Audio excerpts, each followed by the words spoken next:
नमस्ते दोस्तों, मैं संदीप चौरसिया फार काऊ वेलफेयर एनजीओ से आपका स्वागत करता हूं। दोस्तों, मैं आज आपको बहुत ही अहम वीडियो पे बात करने वाला हूं और बहुत सारे फार्मर्स की डिमांड होती है या बहुत सारे बड़े बड़े डेयरी फार्मर्स को कई इक्विपमेंट नहीं मिलते हैं। मैंने जैसा बताया था पिछली वीडियो में कि हमारे पास बहुत सारी जानकारी इकट्ठी हुई है, कुछ ऐसे इक्विपमेंट पे, कुछ ऐसे ज़रूरी डेयरी सामान पर जिसकी बहुत ज़रूरत पड़ती है दोस्तों। तो दोस्तों, मैं शुरू करता हूं। आपको कुछ चीज़ें मैं बताना चाहता हूं। बहुत सारे इक्विपमेंट हैं डेयरी के जो कि रेगुलर यूजेस में आते हैं, तो मैं धीरे धीरे उसके बारे में आपको बताऊंगा। हो सकता है इस वीडियो को 2 पार्ट में हमको बनाना पड़े। अगर आप पसंद करेंगे तो सेकंड पार्ट में ज़रूर बनाऊंगा। तो दोस्तों, शुरू करते हैं। डेयरी इक्विपमेंट के मैं बारे में आपको बताऊंगा और अगर आपको डिटेल चाहिए तो मैं आखिरी में कुछ अच्छे डीलर हैं जो बहुत ईमानदारी से काम कर रहे हैं एमपी में। दोस्तों, हमारे एनजीओ का जो काम है वो अच्छे लोगों को प्रमोट करना, जिनको हम ईमानदार लोग कहते हैं इस फील्ड में, जो अपने एक मार्जिन फिक्स करके काम करते हैं और बहुत ही अच्छी हाई क्वालिटी सर्विस प्रोवाइड कराते हैं किसी भी हालात में। तो ऐसे लोगों को हम ज़रूर दोस्तों प्रमोट करेंगे जो पैसा कमाने से ज़्यादा अपनी सर्विस को देने में बिलीव करते हैं। दोस्तों, डेयरी फार्मिंग में सबसे इम्पोर्टेंट चीज़ जो है वो है सर्विस का रोल। जो टाइम टू टाइम आपको इक्विपमेंट चाहिए या सीमन चाहिए वो हमारी टीम प्रोवाइड कराती है। और हमारी टीम में ऐसे मेंबर हैं जिनके पास अपने खुद के ऑफिसेस हैं, अलग अलग सोर्सेस हैं और अलग अलग काम हैं उनके, वो भी हमसे जुड़े हुए हैं। और हम चाहते हैं हम अच्छे से अच्छे लोगों को प्रमोट करें ताकि सस्ती दरों पर आपको सामान मिले और आपको अच्छी जानकारी मिल सके दोस्तों। तो आज हम अपना शुरुआत करने जा रहे हैं पहले पार्ट का।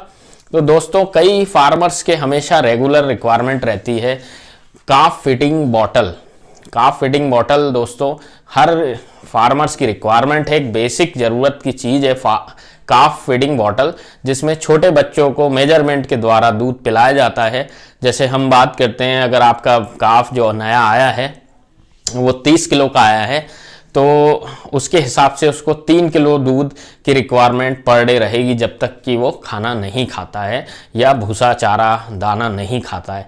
तब तक उसको हमें 3 किलो दूध पर डे के हिसाब से उसके वेट के हिसाब से मिल्क देना पड़ता है। तो 1.5 लीटर सुबह और 1.5 लीटर शाम को हमको मिनिमम मिल्क उसको देना होगा। तो दोस्तों, उसके लिए अगर आपको मेजरमेंट में प्रॉब्लम आ रही है या कुछ है, या बच्चे को आपको जानना है कि कितना दूध पी रहा है, तो उसके लिए काफ फीडिंग बॉटल आती है दोस्तों। ये आपको स्क्रीन पे दिख रही होगी। ये बहुत ईजिली अवेलेबल है हमारे एमपी में। तो आपको अगर ये चाहिए तो इसके बारे में आप संपर्क कर सकते हैं। आखिरी में मैं नंबर दूंगा आपको 2, जिसके थ्रू आप बात कर सकते हैं और अपनी इंक्वायरी को कंप्लीट करा सकते हैं।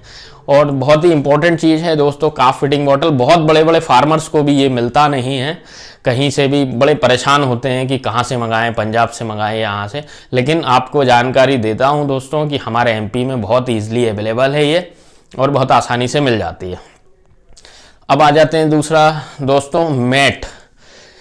डेयरी में जो यूज़ होने वाले गद्दे जिसको हम बोलते हैं रबर के, उसको हम मैट भी बोलते हैं, वो भी अवेलेबल है दोस्तों।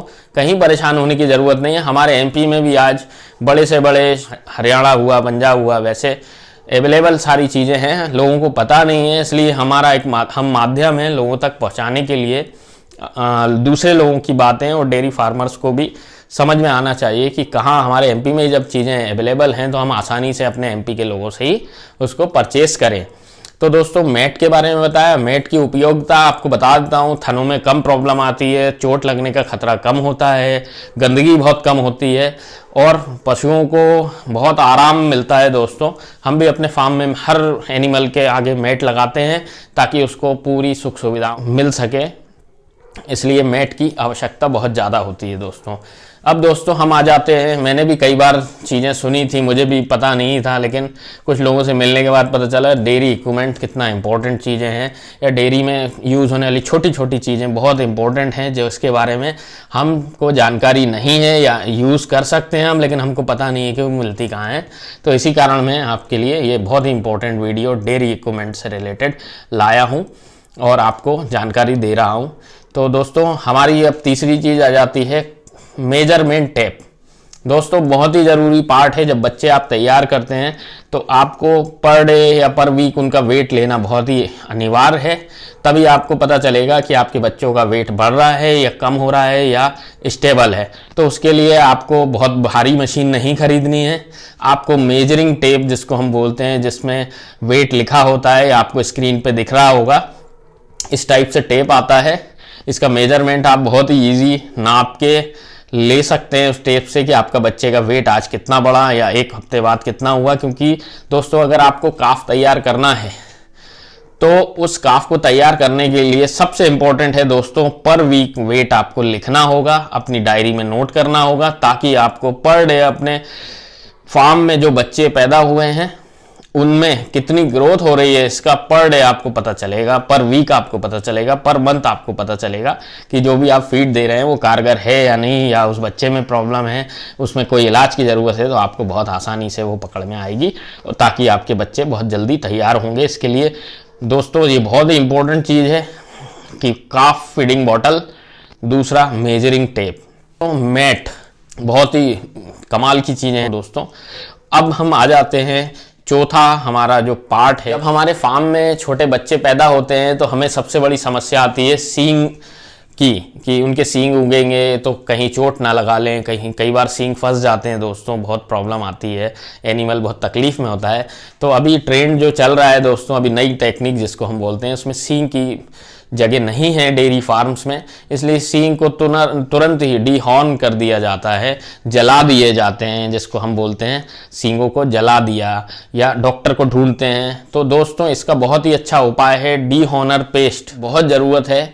और ये जो आपको स्क्रीन पे दिख रहा है दोस्तों, ये 60 बच्चों में यूज़ हो सकता है ये पेस्ट। इसको आप यूज़ करिए, बहुत हल्का सा पेस्ट लगाना होता है कि सिर्फ वो सींग के आजू बाजू के बाल कट करके आपको उस पेस्ट को हल्का सा किसी वस्तु से या चीज़ों से लगाना है, ताकि हाथ में ना लगे आपके, और सींग को टेपिंग कर देनी है एक दिन के लिए, 24 आवर के लिए, और उसके बाद आप ओपन करके उसमें हल्दी और तेल लगा के रख दें उस बच्चे को। तो 2-3 दिन में ही प्रॉब्लम आपकी सींग की सॉल्व हो जाएगी और आपको पता भी नहीं चलेगा। और इसमें एनिमल को दर्द बहुत कम होता है दोस्तों। पहले मैंने देखा था या सुना था कि सींग को जब जलाते थे तो आयरन से जलाते थे उसको, या रॉड से जलाते थे, या नए इक्विपमेंट आए हैं इलेक्ट्रिक आयरन, उससे भी जलाते थे। लेकिन आज मैं देखता हूं दोस्तों कि बहुत ही ईजी तरीका है कि आप खुद भी यूज़ कर सकते हैं। लेकिन एक महत्वपूर्ण बात ये बता देना चाहता हूं कि जब भी आप पेस्ट यूज़ करें, बहुत थोड़ा सा पेस्ट यूज़ करें, कि सिर्फ उसकी जो सींग वाली जगह है उसको हल्का सा उसमें कवर कर दिया जाए, ना कि ज़्यादा लगाया जाए। ज़्यादा पेस्ट लगाएंगे आपको नुकसान होगा, उस बच्चे को प्रॉब्लम ज़्यादा आएगी। या तो किसी अनुभव आदमी से या अनुभव व्यक्ति से सलाह लेके इस काम को करें, या जब आप खुद कर रहे हैं तो इस पे नेट पे काफ़ी सारी वीडियो दिखेंगी, उसको देखकर आप उसको लगा सकते हैं, लेकिन मात्रा कम रखें दोस्तों। धन्यवाद दोस्तों, आपका बहुत बहुत